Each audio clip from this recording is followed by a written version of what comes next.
உண்மைகளை உரத்து சொல்லும் யூடிவியின் மாலை நேர பிரதான செய்திகளோடு இணைந்து கொள்ளும் நான் நிவேதா ஜெகநாதன். விரிவான செய்திகளுக்கு செல்லும் முன்னர் முதலில் இன்றைய தலைப்புச் செய்திகள்.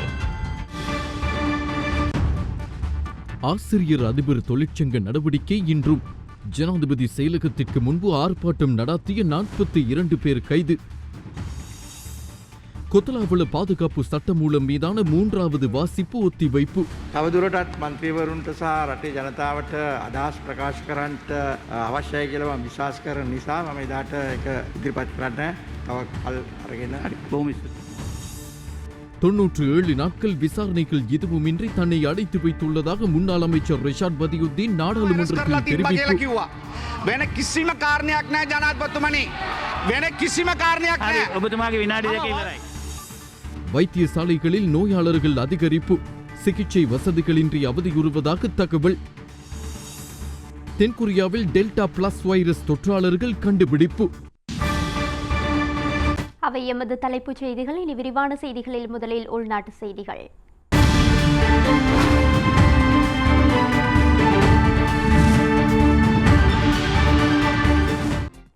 24 வருட காலமாக தீர்க்கப்படாதுள்ள அதிபர்கள் மற்றும் ஆசிரியர்களது சம்பள முரண்பாட்டை உடன் தீர்க்குமாறு கோரிக்கை விடுத்து 14 அதிபர் மற்றும் ஆசிரியர் தொழிற்சங்கங்கள் இன்று வாகன பேரணியொன்றினை ஏற்பாடு செய்திருந்தன. குறித்த பேரணி ஜனாதிபதி செயலகத்தை இன்று பிற்பகல் வந்தடைந்ததோடு இதன் காரணமாக பாரிய வாகன நெரிசலும் ஏற்பட்டது. இந்நிலையில் இந்த பேரணியில் கலந்து கொண்ட வாகன பேரணியில் கலந்து கொண்ட சுமார் 42 பேர் போலீசாரால் கைது செய்யப்பட்டுள்ளதாக தெரிவிக்கப்படுகின்றது. 24 வருட காலமாக தீர்க்கப்படாதுள்ள அதிபர்கள் மற்றும் ஆசிரியர்களது சம்பள முரண்பாட்டை உடன் தீர்க்குமாறு கோரிக்கை விடுத்து அதிபர்கள் மற்றும் ஆசிரியர்களால் ஆரம்பிக்கப்பட்ட ஒன்லைன் கல்வி பகிஷ்கரிப்பு இன்று 24வது நாளாக தொடர்கிறது. அத்தோடு இந்த பிரச்சினைகளுக்கு தீர்வு கிடைக்க வேண்டும் என்று நாடளாவிய ரீதியில் பல போராட்டங்களும் அதிபர்கள் மற்றும் ஆசிரியர் தொழிற்சங்கங்கள் மூலம் ஏற்பாடு செய்யப்பட்டிருந்தன. இந்த நடவடிக்கைகளுக்கு அரசாங்கம் எந்தவித சாதகமான முடிவுகளையும் தரவில்லை என தெரிவித்து இன்று 4 இடங்களிலிருந்து அதிபர்கள் மற்றும் ஆசிரியர் சங்க உறுப்பினர்கள் வாகன பேரணி ஒன்றை ஏற்பாடு செய்திருந்தனர். கொழும்பு நீர்கொழும்பு வீதியிலிருந்தும், கடவுத்து பகுதியில் இருந்தும், காலி வீதி மொரட்டுவ பகுதியில் இருந்தும், ஹை லெவல் வீதியில் இருந்தும் இந்த வாகன பேரணி ஆரம்பமாகி இன்று பிற்பகல் கொழும்பு ஜனாதிபதி செயலகத்தை வந்தடைந்தது.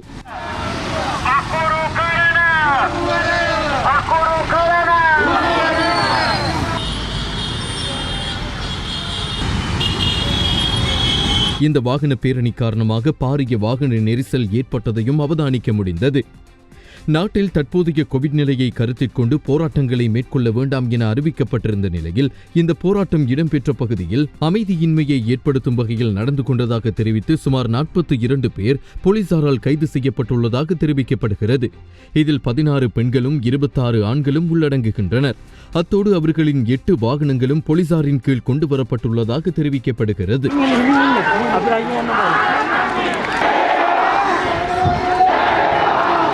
இதேவேளை இந்த போராட்டங்களுக்கு இன்னும் பலம் சேர்க்கும் விதமாக கண்டி நகரிலிருந்து கொழும்பு வரை பாரிய பாத யாத்திரையொன்று ஆரம்பமாகியுள்ளது.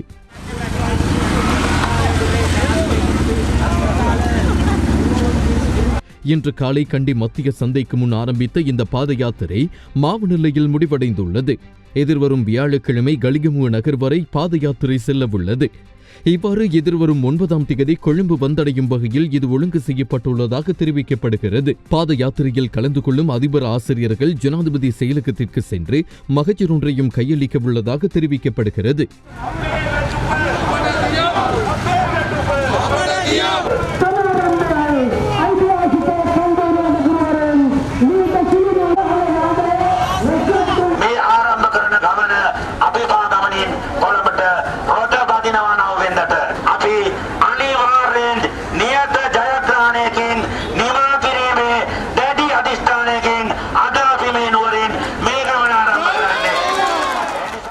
இதேவேளை நாடளாவிய ரீதியில் நடக்கும் இந்த போராட்டங்கள் குறித்து இன்று நடந்த நாடாளுமன்ற அமர்விலும் எதிர்க்கட்சித் தலைவர் சஜித் பிரேமதாச மற்றும் கல்வி அமைச்சர் பேராசிரியர் GL பீரிஸ் ஆகியோருக்கு இடையில் கருத்து மோதல்களும் இடம்பெற்றன. ஆசிரியர்களின் சம்பள பிரச்சினை காரணமாக நாடு தழுவிய ரீதியில் போராட்டங்கள் நடந்தாலும் அரசாங்கம் அந்த பிரச்சினைக்கு இதுவரை தீர்வு வழங்கவில்லை. அமைச்சர் ஜிஎல் பீரிஸ் இருக்கின்ற காரணத்தால் அவர் சொன்ன ஒரு கருத்தை அவர் தெரிந்து கொள்ள நான் இங்கு சொல்கின்றேன். டிசம்பர் மாதம் 20ஆம் தேதி அவர் இவ்வாறு சொன்னார். அந்த பிரச்சினைக்கு இறுதி தீர்மானம் ஒன்றை வழங்குவதற்கு முன்னர் அவர்களுக்கு சலுகை ரீதியில் ஒரு தொகையை வழங்க திரைசேரி செயலாளரை சந்தித்து அனுமதி பெறுமாறு நான் கல்வி அமைச்சின் செயலாளருக்கு அறிவித்துள்ளேன். அதன் பின்னர் அவர் திரைசேரியில் அதற்கான அனுமதியை பெற்றுக் கொண்டுள்ளதாக அவரே நாடாளுமன்றத்தில் தெரிவித்தார். ஆனால் இன்று இடைக்கால கொடுப்பனவு ஒன்றை வழங்கக்கூட நிதி இல்லை என்று நீங்கள் சொல்கின்றீர்கள். நாடாளுமன்றத்துக்கு நீங்கள் வழங்கிய வாக்குறுதியை நிறைவேற்றுவீர்களா? සල්ලි නැතේ කියලා. මහා භාණ්ඩාගාරයේ ලේකම්තුමත් කියනවා සල්ලි නැතේ කියලා. ඒ පාර්ලිමේන්තුවට ලබා දුන්නු පොරොන්දු ඔබතුමා ඉෂ්ට කරනවද නැද්ද? එතුමා කිව්වා මම අසත්‍ය ප්‍රකාශයක් කරා කියලා. මම ඒක පිළිකුල් සාගතව நான் ஒரு பொய்யை சொன்னதாக அவர் சொன்னார். நான் அதனை முழுமையாக எதிர்க்கிறேன். நவம்பர் மாதம் இந்த சபையில் முன்வைக்கப்படுகின்ற வரவு செலவு திட்டம் மூலம்தான் இந்த பிரச்சனையை தீர்க்க வேண்டும். ஒரு பிரிவை மட்டுமல்ல, சகல பிரிவுகளையும் உள்வாங்கி சரியான ஒரு தீர்மானத்தை எடுக்க வேண்டியுள்ளது. தனியார் பிரிவை பொறுத்தவரையில் 160% சம்பளத்தை அவர்கள் நிறுத்திவிட்டார்கள். ஆனால் நாங்கள் ஆசிரியர்கள் அதிபர்களுக்கு ஒரு சதம் கூட குறைக்காமல் முழுமையான சம்பளத்தை வழங்கியுள்ளோம். பாடசாலைகளில் கல்வி நடவடிக்கைகள் மேற்கொள்ளப்படவில்லை. ஆனால் நாங்கள் அந்த ஆசிரியர்களின் சம்பளத்தில் எந்த குறைபாடுகளும் இல்லாமல் வழங்கியுள்ளோம். அது இலகுவான விடயமல்ல. நாங்கள் அதனை செய்ய நிதியை தேடிக்கொண்டோம். இன்னும் 3 மாதங்கள் மட்டுமே வரவு செலவு திட்டத்துக்கு இருக்கிறது. அந்த 3 மாதங்கள் பொறுக்க முடியாதாம். நாடு எப்படி போனாலும் பரவாயில்லை, நாட்டில் வருமான முறைகள் எப்படி சீர்குலைந்தாலும் பரவாயில்லை, இதனை உடனடியாக செய்யுங்கள் என்று சொல்கின்றனர். எப்படி இதனை செய்ய முடியும்?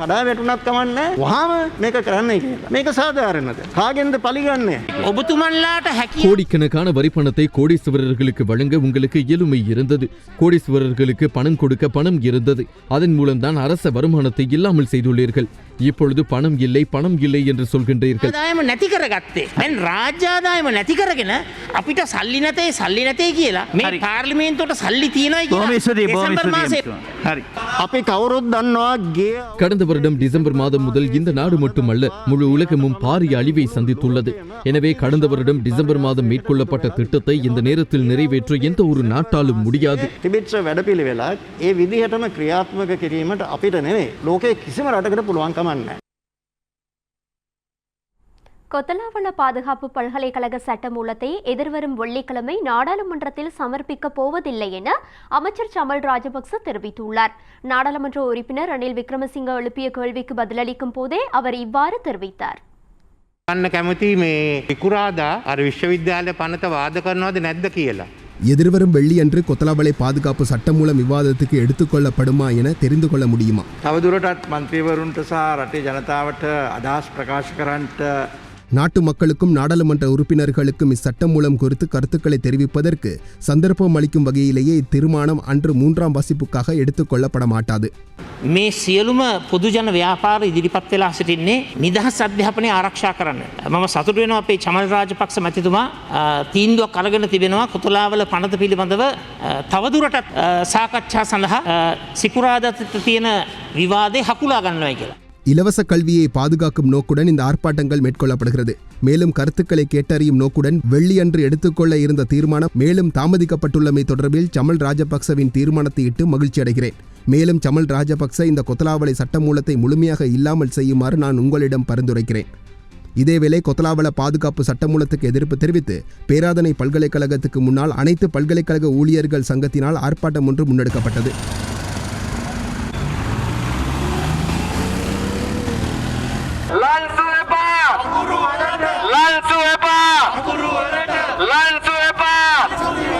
සියලු දෙනාම අධ්‍යාපනයේ මිලිටරිකරණයට එරෙහි ජනතා ව්‍යාපාරයේ හැටියට මේ මොහොතේ එකට එක්කහුව වෙලා කොතලාවල ආරක්ෂක විශ්වවිද්‍යාල පනත හරහා මේ රටේ අධ්‍යාපනයේ මිලිටරිකරණය කරලා නිදහස් අධ්‍යාපනය විනාශ කරන්නට කරන උත්සාහය නවත්ත ගන්න ලෙස ඒ පණිවිඩය දෙන්න. මේ වෙලකොට අපිට දැනගන්න ලැබිලා තියෙනවා රජය කලින් තීන්දුව කරගත් පරිදි මේ පනත පාර්ලිමේන්තුවට 6 වෙනිදා ගේන්නේ නැති බව. கல்வியை இராணுவமயமாக்கும் செயற்பாடுகளுக்கு எதிர்ப்பு தெரிவித்து அனைவரும் ஒன்றிணைந்துள்ளனர். கொத்தலாவளை பாதுகாப்பு பல்கலைக்கழக சட்டம் மூலம் இலவச கல்வியை இல்லாமல் செய்யும் செயற்பாட்டை நிறுத்துமாறு கேட்டுக்கொள்கிறோம்.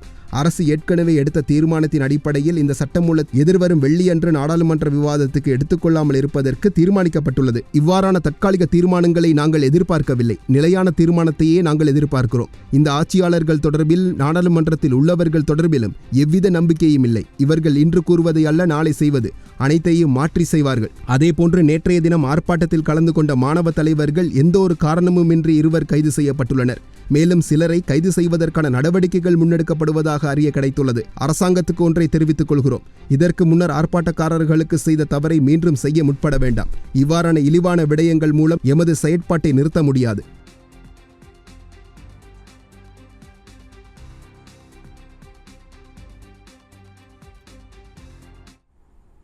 தன்னை கைது செய்து எவ்வித விசாரணைகளும் இன்றி 97 நாட்கள் தடுத்து வைத்துள்ளதாக நாடாளுமன்ற உறுப்பினர் ரிஷாட் பதியுதீன் இன்றைய தினம் நாடாளுமன்றத்தில் தெரிவித்துள்ளார். 24 மணி நேரமும் தன்னை ஒரு அறையில் அடைத்து வைத்துள்ளதாகவும் அவர் தெரிவித்துள்ளார். තුමාත් ඉන්නවා ගරු අග්‍රාමාත්‍යත්වවත් ඉන්නවා මාව අත්අඩංගුවට ගත්තේ ඒප්‍රල් මාස 24 දවස් 5යි මාව ඉන්ක්වයරි කරේ දවස් 102ක් වෙනවා අද වෙනකොට දවස් 97යි කාමරේ වහලා දාලා තියෙනවා පැය 24ම වහලා දාලා තියෙනවා টয়ලට් විතරයි එළියට යන්න දෙනවා අද වෙනතොර කිසිම ඉන්ක්වයරියක් නැහැ මම බොරු කියන්නේ ඕනනම් අරන් බලන්න. ஜனாதிபதியும் பிரதமரும் இங்கிருக்கின்றனர். என்னை ஏப்ரல் மாதம் 24ஆம் தேதி கைது செய்து 5 நாட்கள் விசாரணை செய்தனர். தற்பொழுது கைது செய்து 102 நாட்களாகிறது. 97 நாட்களாக அறையில் 24 மணி நேரமும் மூடி வைத்துள்ளனர். மலசல கூடத்திற்கு மட்டுமே வெளியே செல்ல முடியும். இன்று வரையில் எந்த ஒரு விசாரணையும் இடம்பெறவில்லை. நான் பொய் கூறவில்லை. ஜனாதிபதி அவர்களே, என்னை எதற்காக கைது செய்தீர்கள் என்று OIC அதிகாரியிடம் கேட்டேன். அதற்கு எனது அமைச்சின் மேலதிக செயலாளர் பாலசுப்ரமணியம் என்ற நபருக்கு 1.5 நிமிடம் தொலைபேசியின் ஊடாக கதைத்துள்ளதாகவும் அதற்காகவே கைது செய்யப்பட்டுள்ளதாகவும் தெரிவித்தார். வேறு எந்த காரணமும் இல்லை ஜனாதிபதி அவர்களே. ඔබතුමාගේ විනාඩි දෙක ඉවරයි. හරි හරි. ඔබතුමාට ජනාධිපතිතුමා මුණ ගැහිලා කියන්න. ඔව්. இன்று மாலை மேலும் 1720 கோவிட் தொற்றாளர்கள் நாட்டில் பதிவாகியுள்ளனர். இதேபோல ராகமை போதனா வைத்தியசாலையில் நோயாளர்கள் படுக்கையின்றி அவதியுற்று வருவதாக செய்திகள் வெளியாகியுள்ளன. இதுகுறித்து கருத்து தெரிவித்த சுகாதார அமைச்சின் ஊடக பேச்சாளர் வைத்தியர் ஹேமந்த ஹேரத், எந்தவொரு அவசர நிலைகளிலும் இவ்வாறான நிலை ஏற்படலாம் என்றும் இதுகுறித்து உண்மையான நிலவரங்களை விரைவில் அறிவிக்கவும் தெரிவித்துள்ளார்.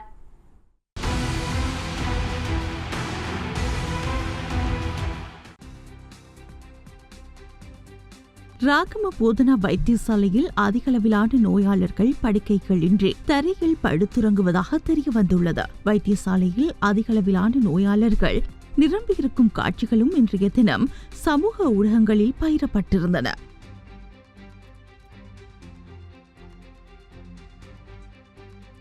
இந்நிலையில் இந்நிலவரம் குறித்து சுகாதார அமைச்சின் ஊடக பேச்சாளரும் விசேட வைத்தியருமான ஹேமந்த ஹேரத் இவ்வாறு தெரிவித்துள்ளார்.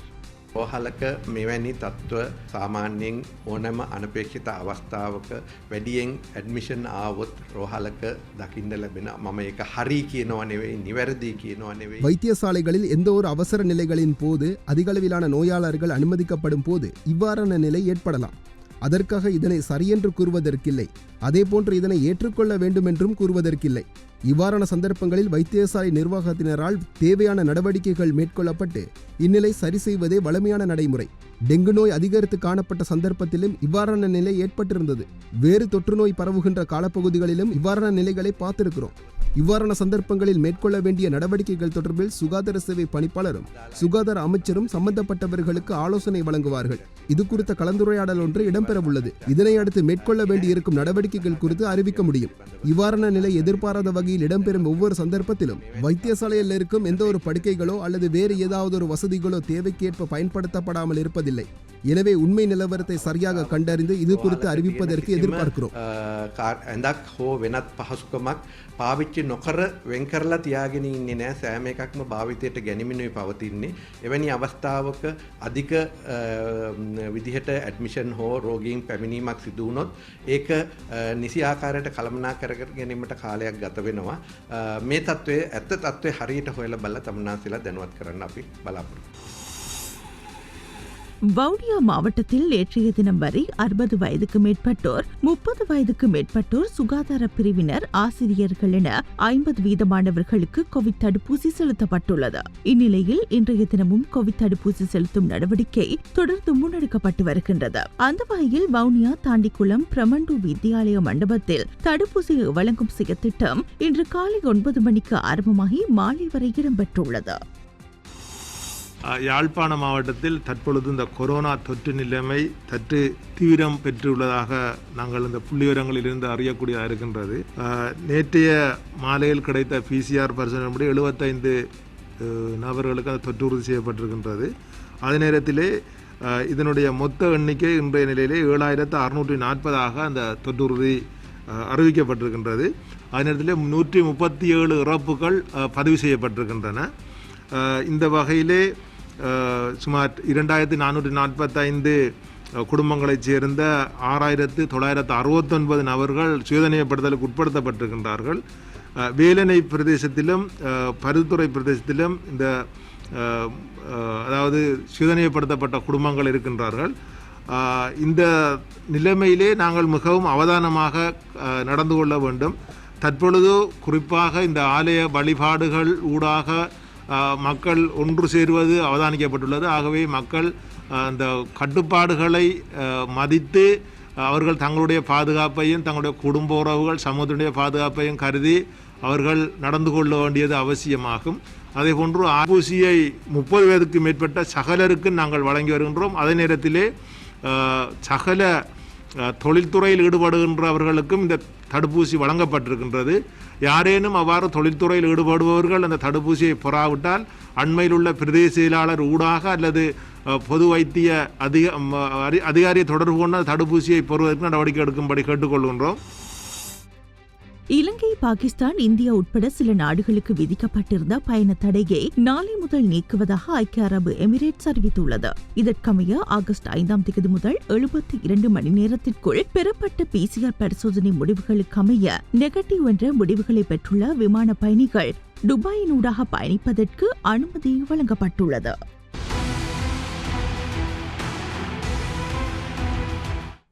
வீட்டு வேலை செய்பவர்களுக்கு சர்வதேச சட்டத்திற்கு அமைய இலங்கையிலும் சட்டம் கொண்டுவரப்பட வேண்டும் என வீட்டு வேலை தொழிலாளர் சங்கம் கோரிக்கை விடுத்துள்ளது. ஹெட்டனில் இன்று இடம்பெற்ற ஊடக சந்திப்பில் வைத்தே இந்த கோரிக்கை விடுக்கப்பட்டுள்ளது. ராஜலட்சுமி வீட்டு வேலை தொழிலாளர் சங்கம் சார்பாக எங்களுடைய மலையக சிறுமி இஷாலினின்ற பிரச்சனை இப்போ வெளியில் வந்திருக்குது. 16 வயசுக்கு உட்பட்ட அந்த சிறுமின்ற பிரச்சனை நாங்கள் எல்லாரும் பார்க்குறோம். ஆனால் 18 வயசுக்கு மேற்பட்ட எத்தனையோ வீட்டு வேலை தொழிலாளர்கள் இப்போ இன்றைய பல துன்பங்களையும் சித்திரவதைகளையும் அனுபவிச்சுக்கிட்டு இருக்கிறாங்க. அதாவது வீட்டு வேலை தொழிலாளர்களுக்கு அப்படின்னு சொல்லி ஒரு சட்டம் இல்லாதனால தான் இந்த துன்பங்கள் பிரச்சனைகள் எல்லாமே இடம்பெற்றுக்கிட்டு இருக்குது. அதனால வீட்டு வேலை தொழிலாளர்களுக்கு சட்டம் ஒன்று கட்டாயம் தேவை. அந்த சட்டத்துக்குள்ளுக்கு நாங்கள் என்ன பார்க்குறோன்னு சொன்னால் வீட்டு வேலை தொழிலாளர்கள் சம்பளம் அடங்கலாகவும் வேலை நேரம் வேலைத்தள உடல்நல பாதுகாப்பு அதோட முறைசாரா துறையாக இருக்கின்ற இந்த வீட்டு வேலை தொழில் முறையான தொழிலாகவும் தொழில் அங்கீகாரம் கிடைக்க வேண்டும் என்பதற்காகவும் விடுமுறை மற்ற இடங்களில் நாங்கள் பார்த்தோம்னு சொன்னால் 6 நாள் வேலை செய்யறதுக்குள்ள 1.5 நாள் லீவ் இருக்குது. இந்த வீட்டு வேலை தொழிலாளர்களின் போது அவங்களுக்கு 12 மணித்தியாலம் 14 மணித்தியாலங்கள் வேலை செய்கிறாங்க. அதனால வீட்டு வேலை தொழிலாளர்களுக்கு விடுமுறை அப்படிங்கிற ஒரு விஷயமும் கட்டாயம் தேவை. இந்த விஷயங்கள் எல்லாம் உள்ளடங்கலான ஒரு சட்டம் வீட்டு வேலை தொழிலாளர்களுக்கு அவசியம் என்றதுனால இந்த வீட்டு வேலை தொழிலாளர்கள் சங்கம் சார்பான இந்த கோரிக்கையை அரசாங்கத்திற்கு நாங்கள் முன்வைக்கின்றோம். ஐஎல்ஓவிலிருந்து C-189ங்கிற அந்த சட்டம் ஸ்ரீலங்காவில் அமல்படுத்தப்பட்டுச்சின்னு சொன்னால் அந்த வீட்டு வேலை தொழிலாளர்களுக்கு இந்த சட்டத்தின் ஊடாக இந்த ஏற்கனவே சொல்லப்பட்ட இந்த உரிமைகள் அவங்களுக்கு கிடைக்கும். அது அந்த வீட்டம் அமல்படுத்துறதுக்கு இந்த முறையும் சிறந்ததாக இருக்கும். வீட்டு வேலை தொழிலாளர்கள் அப்படிங்கிற நேரம் நாட்டில் பல பாகங்கள்லேருந்து வீட்டு வேலை தொழிலாளர்கள் வேலைக்கு அமர்த்தப்படுறாங்க. அது மட்டும் இல்லாமல் பல இனங்கள் உள்ளவங்களும் வேலைக்கு அமர்த்தப்படுறாங்க. ஆனால் அவங்களுக்கு மற்ற தொழிலாளர்களுக்கு உள்ள சட்டம் மாதிரி வீட்டு வேலை தொழிலாளர்களுக்கு எவ்வித சட்டமும் இந்த நாட்டில் அமுல்படுத்தப்படவில்லை. அதனால தான் இந்த மாதிரியான இந்த உதாரணமாக இஷாலினிட சம்பவத்தை எடுத்து பார்த்தா அந்த மாதிரியான விஷயங்கள் நடக்குது. இன்னும் நிறைய இளம் வீட்டு வேலை தொழிலாளர்களும் மற்ற வயதான வீட்டு வேலை தொழிலாளர்களும் தொடர்ந்தும் நாளாந்தம் போகிறவங்களும் இருக்கிறாங்க, தங்கி வேலை செய்கிறவங்களும் இருக்கிறாங்க. அவங்களுக்கு இந்த மாதிரியான இனிவரும் காலங்களில் இஷாலினி மாதிரி யாருமே உருவாகக்கூடாது, அந்த மாதிரி சம்பவங்கள் எதுவும் நடைபெறக்கூடாதுன்னு சொன்னால் கட்டாயம் வீட்டு வேலை தொழிலாளர்களுக்கு சட்டம் வேணும். இது முறைசாரா துறையாக இவ்வளவு நாள் இருக்கிறனால தான் இந்த சட்டம் சட்டம் அமுல்படுத்தப்பட்டால் மாத்திரமே இது முறைசார் துறையாக மாறப்படும். சட்டம் ஒன்று இருக்கும் பட்சத்திலே தான் வீட்டு வேலை தொழிலாளர்களின் பாதுகாப்பு, உடல்நல பாதுகாப்பு அவர்கள் வேலை செய்கிற வேலை தளத்திலையும் உறுதி செய்யப்படும்.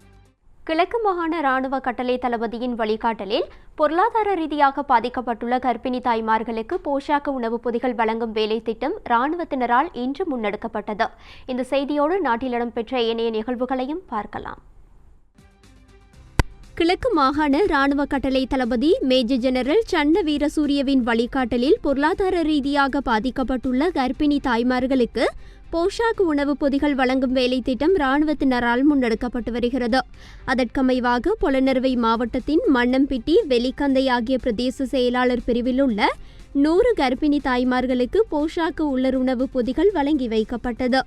வாகரை 233வது படைப்பிரிவின் கட்டளை தளபதி வசந்த ஹேவகே தலைமையில் மண்ணம்பிட்டி பிரதீபா மண்டபத்தில் இடம்பெற்ற நிகழ்வில் கிழக்கு மாகாண ராணுவ கட்டளை தளபதி மேஜர் ஜெனரல் சன்ன வீரசூரிய, 23வது தரைப்படை பிரிவின் படை தளபதி மேஜர் ஜெனரல் நளின் கோஷ்கத்த உள்ளிட்ட ராணுவ அதிகாரிகள் பலரும் கலந்து கொண்டு வழங்கி வைத்தனர். நடுவூற்றுக்குள மீனவர் சங்கத்தினால் இந்த வருடத்தில் 4 மாதங்களுக்கு முன்னர் குளத்தில் விடப்பட்ட மீன்களை நேற்று அறுவடை செய்யும் போது முருகல் நிலையொன்று தோன்றியது. சங்கத்தினால் வளர்க்கப்பட்ட மீன்களை சங்க உறுப்பினர்கள் அல்லாதவர்கள் மீன்பிடிக்க முற்பட்ட போதே சங்கத்தினருக்கும் பொதுமக்களுக்கும் இடையில் முருகல் நிலை ஏற்பட்டது. முரண்பாடுகளில் ஈடுபட்ட மீனவர்கள் நடுவூற்றுக்குள்ள மீனவர் சங்கத்தினால் அங்கத்தவர்களாக இல்லாமையினாலேயே குறித்த குளத்தில் மீன்பிடிக்க தடை விதிக்கப்பட்டது. பின்னர் சம்பவ இடத்திற்கு வருகை தந்த கிழக்கு மாகாண மீன்பிடி அமைச்சின் திருகோணமலை மாவட்ட நீரியல் வள அபிவிருத்தி உத்தியோகத்தர்கள் MLM இம்தியாஸ் இரு தரப்பினருக்கும் இடையே பேசி சுமூகமான நிலையை ஏற்படுத்தியதன் பின்னர் சங்க அங்கத்தவர்கள் மீன்பிடிக்க அனுமதிக்கப்பட்டனர்.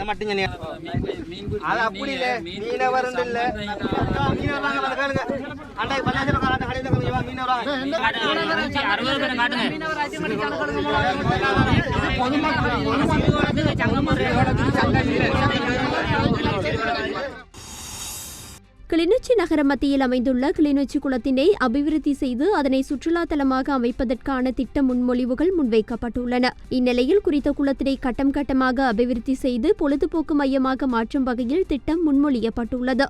அந்த பகுதியில் நடைபயிற்சிக்காக வளையம், சிறுவர் பூங்கா, நீரில் பயணிக்கும் வகையிலான வசதி, பொழுதுபோக்கு வசதிகள், மின்னொளியூட்டல், வர்த்தக வசதிகள் உள்ளிட்ட விடயங்கள் உள்ளடக்கிய அபிவிருத்தி செயற்திட்டம் முன்வைக்கப்பட்டுள்ளது. இதற்கான திட்டமிடல் ஒன்று இரணைமடு நீர்ப்பாசன பொறியியலாளர் செந்தூரனால் இன்று குறித்த குளத்தை பார்வையிட வந்த குழுவினரிடம் சமர்ப்பிக்கப்பட்டது.